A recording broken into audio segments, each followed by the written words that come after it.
Williams కు మళ్లీ నిరాశ మిగిలింది. నాసా మిషన్ వాయిదా పడింది. వ్యోమగాములు సునీత విలియమ్స్, బజ్ విల్మోర్ 9 నెలలుగా అంతరిక్షంలోనే చిక్కుకుపోయారు. వారిని భూమిపైకి తీసుకొచ్చేందుకు NASA SpaceX crew 10 mission రూపకల్పన చేసింది.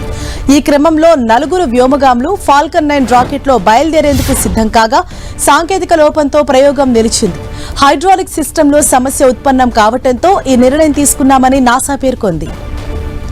బోయింగ్ కంపెనీ రూపొందించిన స్టార్ లైనర్ అనే వ్యోమనౌకలో 2024 జూన్లో సునీత విలియమ్స్, విల్మోర్ అంతర్జాతీయ అంతరిక్ష కేంద్రానికి వెళ్లారు. ప్రయాణికులను ఇంటర్నేషనల్ స్పేస్ సెంటర్ కు తీసుకెళ్లేలా రూపొందించిన మొదటి స్పేస్ క్రాఫ్ట్ ఇది. ఈ అంతరిక్ష వ్యోమనౌక పనితీరును పరీక్షించడంలో భాగంగా వీరిద్దరిని ఇందులో పంపించారు. 8 రోజుల్లో తిరిగి రావాల్సిన వారు ఇప్పుడు 9 నెలలుగా అంతరిక్షంలోనే ఉండిపోయారు. సునీత విలియమ్స్, విల్మోర్ ప్రయాణించిన వ్యోమనౌక ఇంటర్నేషనల్ స్పేస్ స్టేషన్ కు చేరుకోవటానికి ముందే అందులోని ప్రొపల్షన్ సిస్టంలో లీకులొచ్చాయి. హీలియం లీకేజ్ కారణంగా అక్కడే చిక్కుకుపోయారు. అయినా సరే ఆ ఇద్దరు అంతరిక్ష కేంద్రానికి సురక్షితంగానే చేరుకున్నారు.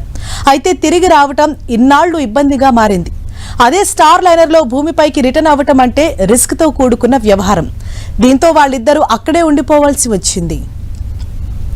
సునీత విలియమ్స్ 9 నెలలకు పైగా ISS లోనే ఉంటున్నారు. ఇలా అంతరిక్షంలో ఏకబికిన అత్యధిక సమయం ఉన్న తొలి మహిళగా సునీత రికార్డు నెలకొల్పారు.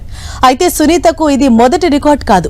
2006, 2007లో తన మొదటి స్పేస్ వాక్ సమయంలో ఆమె అంతరిక్షంలో 29 గంటల 17 నిమిషాల పాటు గడిపి ఇప్పటి వరకు అంతరిక్షంలో ఎక్కువసేపు స్పేస్ వాక్ చేసిన మహిళగా రికార్డు సృష్టించారు. సునీత విలియమ్స్ కు ఇది 3వ అంతరిక్ష యాత్ర. ఈ 3 యాత్రల్లో కలిపి ఆమె 9 సార్లు అంతరిక్షంలో నడిచారు. ఈ సమయంలో ఆమె మొత్తం 62 గంటల 6 నిమిషాలు స్పేస్ వాక్ లో గడిపారు.